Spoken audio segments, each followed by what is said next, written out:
Connor, also known as Xenolabs, Cobbler, Twisted T-Rex, and even Xenomorph 324, has been found dead. We don't know much about the suspect, but we know that they definitely don't like the color red and or cerise.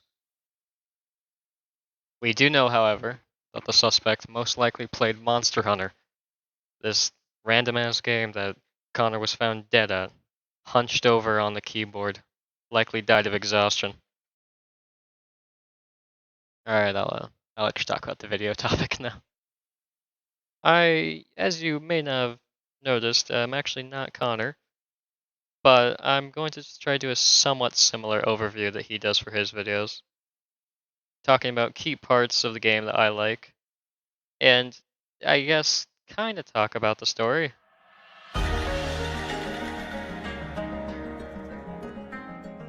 So, Monster Hunter has not really ever had an amazing story.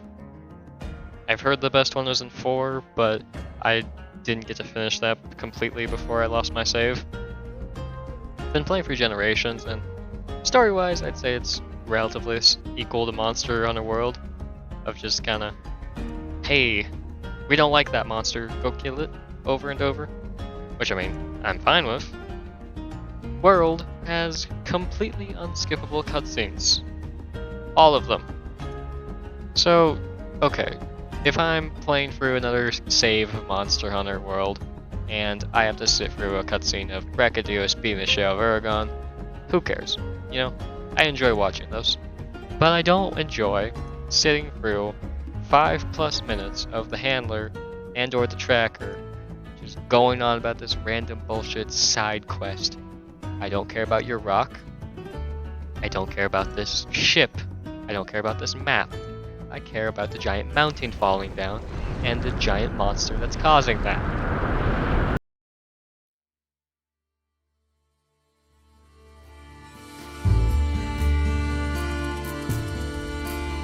I am a world baby, but I've tried out 4 and Generations, like I said before, and I gotta say, I do really think the Glow Open World was probably one of the best things to happen.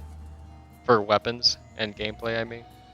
The quality of life, being able to move while healing, fast traveling between camps, and a lot more. It's just really nice going from 4 to World because I had missed all my quality of life so bad. But let's just go over how the gameplay loop goes in all of Monster Hunter. You select a quest that isn't a gathering quest because holy shit, fuck gathering quests. You can either slay or capture the monster on its quest, and once you craft its yummy, delicious little bits, you can turn into pieces of armor or weapons. Now I know what some of you may be thinking. Wow, weapons? What kind of weapons? I've only tried out like a third or so of the weapons, and I really understand, but I'll just explain how a few of those go in a very brief summary. The Great Sword is my favorite weapon, and it's all about doing that one attack. Yeah, that one attack. You know when you have like a really good attack on something and you just want to spam that? That's what Great Sword's all about.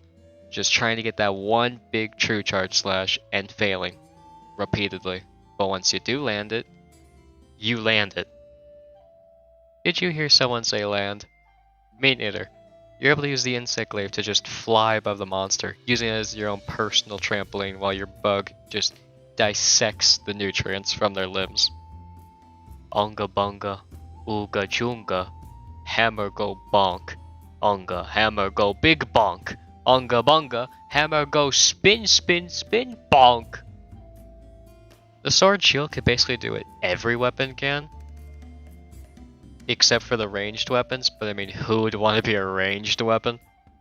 It might just be the hammer inside me, but my favorite is when you're able to get a real good bonk going with the sword shield. Especially when you mount a monster, you could just keep doing it over and over and over indefinitely. Armor can do a lot of things, other than just make you look awesome. It can also be used to increase your defense, as you might expect, and give you skills. These skills will give you buffs or bonuses that can enhance and even sometimes change how you play. And others can, help you eat mushrooms. Alpha armor sets will give you more preset skills, while beta armor sets will give you more decoration slots. If a decoration slot's big enough, you can put in decorations which will give you the corresponding skill to said decoration, giving you more customization for your build. Getting these decorations can kind of feel like a chore sometimes, since the only way to get any really good ones is by complete random chance. There's a couple different ways to get that random chance, but at the end of the day it's all still completely random. But hey, you can still craft and upgrade charms if you ever find that one part you need. And what better way to find said part than breaking open a monster's skull and looking inside like it's an Easter egg? There's 5 element types, and if you're thinking it, yes, this is kind of like Pokemon. There's fire, thunder, water, ice, and dragon. No one really knows. There's also ailments for the less fantastical, magical monsters like bleeding and poison. Plenty of weapons will also use ailment or elemental damage, and those that don't are referred to as raw. Not all monsters are designed to be weak to this element because they use this element. It's more so just a general rule that if you see an ice monster, it's probably weak to fire, but most monsters are designed to be weak to something because it has an actual reason for it. Monster Hunter is often described as a game of tug-of-war between the hunter and the monster. And as you'd probably imagine, the 50-something ton monster is usually winning this tug-of-war. The monster has way more health than you, it does way more damage than you, and we all know it's way cooler than you. Everything about this thing is designed to fuck you over, but it's also designed with weaknesses. If we're just talking about damage, you can abuse the monster's elemental or ailment weaknesses, and if you just want to hit it real hard, just hit it wherever the monster's weak spot is, usually being like the head. And if you don't like a specific part of the monster and you don't feel like body shaming today, you could just remove that part or break its bones in that specific area. Like, if this monster is being really annoying with that one tail attack, you could say, fuck you, locate all of your blade damage straight onto that bad boy and remove it. And if you're a hammer, you shouldn't be worrying about a monster's strengths or weaknesses, you just need to be hitting the head. Periodically through the fight, while you're dodging, rolling, and healing, you don't have to worry about just your health. You also have to worry about your stamina, which you can recover by eating steak or rations, and your sharpness will decrease every time you hit the monster with an attack. You have to sharpen your weapon mid-fight, or whenever the monster is, not directly in front of you. And yes, I'm not gonna mention bullets or fucking coats, because, like I said, who cares about ranged weapons? And it's not just you who will run out of stamina and get tired. After a fight goes on long enough, or you hurt the monster enough in a real good spot, it'll start to get exhausted, severely hindering their ability to fight, and usually cause them to go out and look for some food to recover. Hit the monster in that previously mentioned real good spot enough, and you can cause it to topple over, leaving it completely vulnerable to any attack.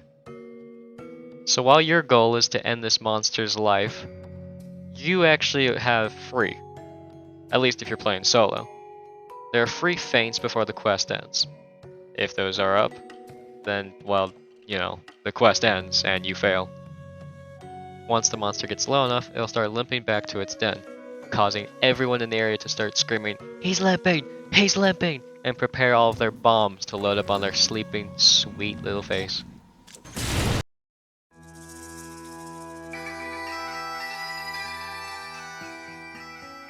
Monster Hunter maps in previous games have not had like the most crazy spectacles visually, with a lot of them being, this is a desert but different.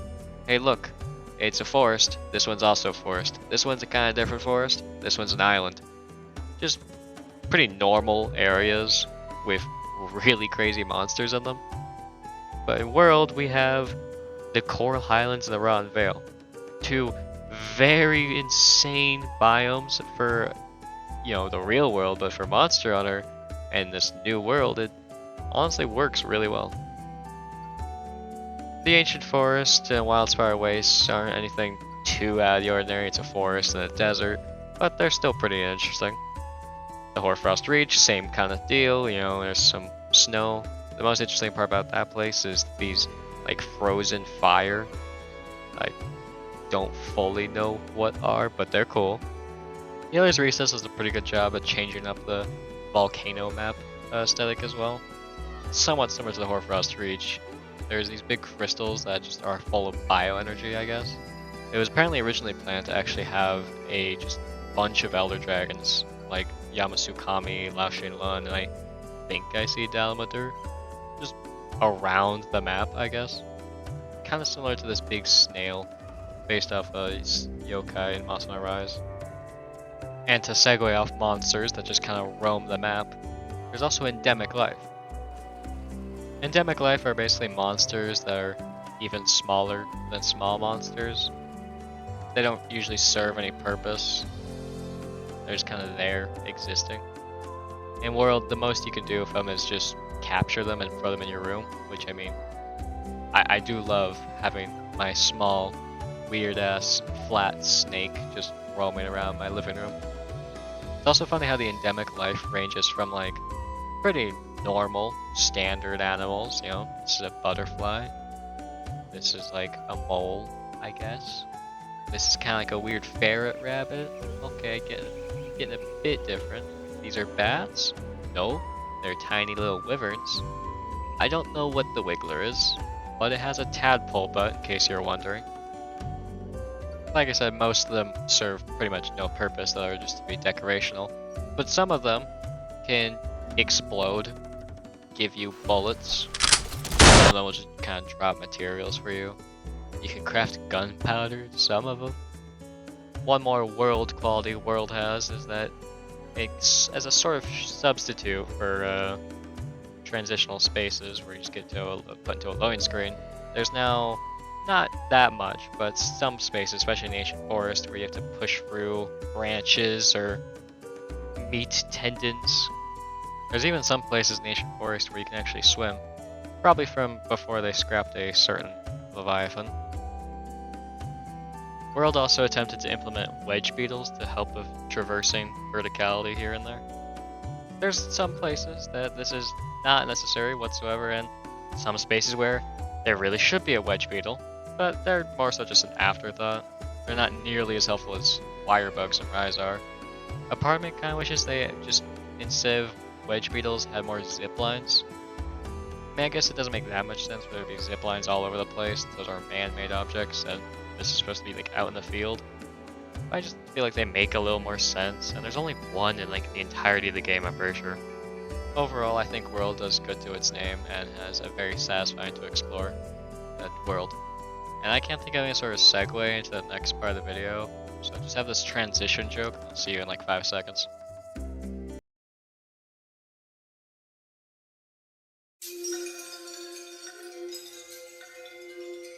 Okay, so I could talk about the monsters for like an hour straight, but it's taken me like weeks of procrastinating to get this done, and it's getting too close to being 20 minutes long.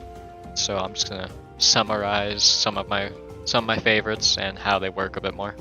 All monsters, or at least like 99% of them, are put in some sort of classification.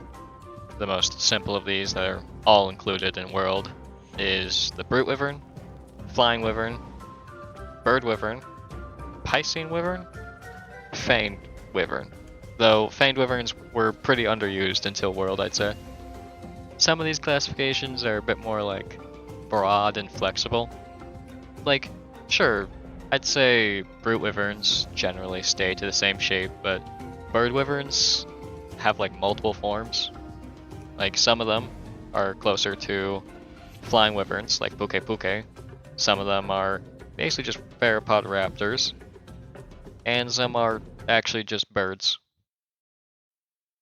Most monsters will stick to the general shape of their classification or skeleton though, so once you see how a monster is like shaped, you can usually guess like, okay, so we'll have that kind of move, or this kind of move.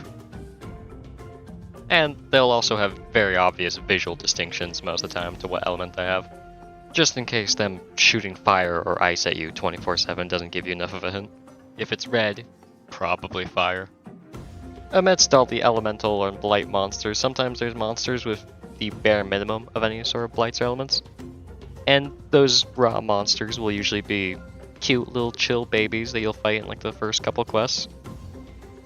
Or you're going to die. And while fighting these monsters are mostly fun, but some exceptions, it's also really cool to see how they're designed to be animals. Great Jagras feeding his pack, Anjanath marking his territory, Paluma filter feeding like the menace he is, and Deviljho making use of your local monster as a squeaky toy.